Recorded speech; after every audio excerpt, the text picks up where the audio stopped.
Hey there, cats and kitties. I am the Blues Man, Johnny Blues, and with this video, I'll be discussing my thoughts on episode 9 of Beware the Batman, entitled Control.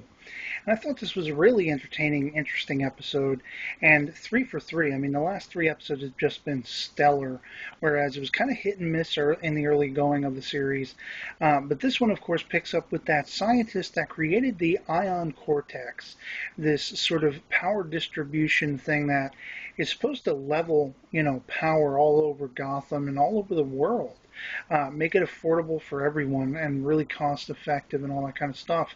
And of course, the League of Assassins were after him before, and they're still after him.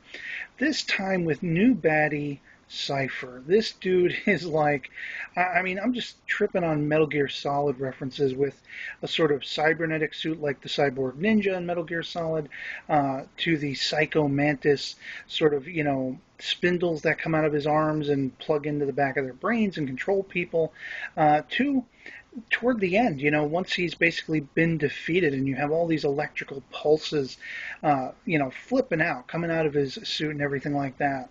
It was just really ramping up, in my mind, sort of like pinnacle of Metal Gear sort of amalgamation character. Of course, I know Metal Gear is not really related to Batman. I don't know if this character is related to any previous incarnation of the character in DC Comics, like some of the villains tend to be. I definitely haven't heard of him. I think I would have remembered a character like this if I had. So, but it was really interesting to see him taking control of people and making them sort of just turn to mush for a little while. He wanted control, as the title of the episode suggests. And his whole means for this is finding that ion cortex. Of course, it's, hidden in Wayne Industries or Wayne Manor or wherever, Bruce Wayne has it hidden. So this guy is basically being led by the people he takes over. And one of those happens to be this scientist who, very sort of shockingly to me, Katana has actually decided to go on a date with. And so, of course, this Cypher dude ends up sort of blocking that from happening. And I was really sort of shocked to see that Katana was one of the victims. She was very much being controlled by Cypher for a little while there. And when they were talking about, we don't know how to break the spell, once people have been sort of left to their own devices again, there's still an element of Cypher that's left inside their mind, their head.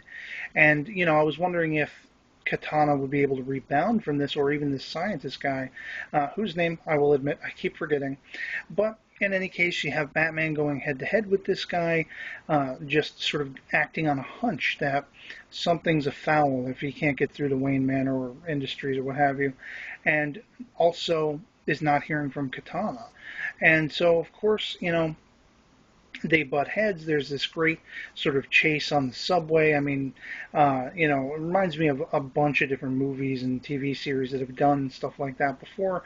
Men in Black 2 was one of the things I thought of, as far as the confrontation on the subway.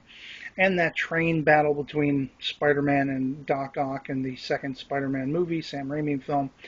And it was really excellent by the end, because then you have this sort of twist of, well, now he's got Batman under control too, and Katana has to use everything she's learned to best him and break him out of it.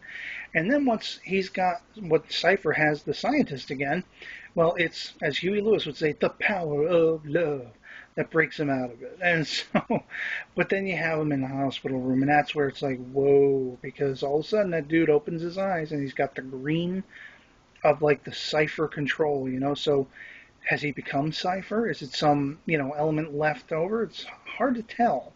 And I just can't wait to see what's going to happen eventually next time, or whenever they pick up with this particular, arc.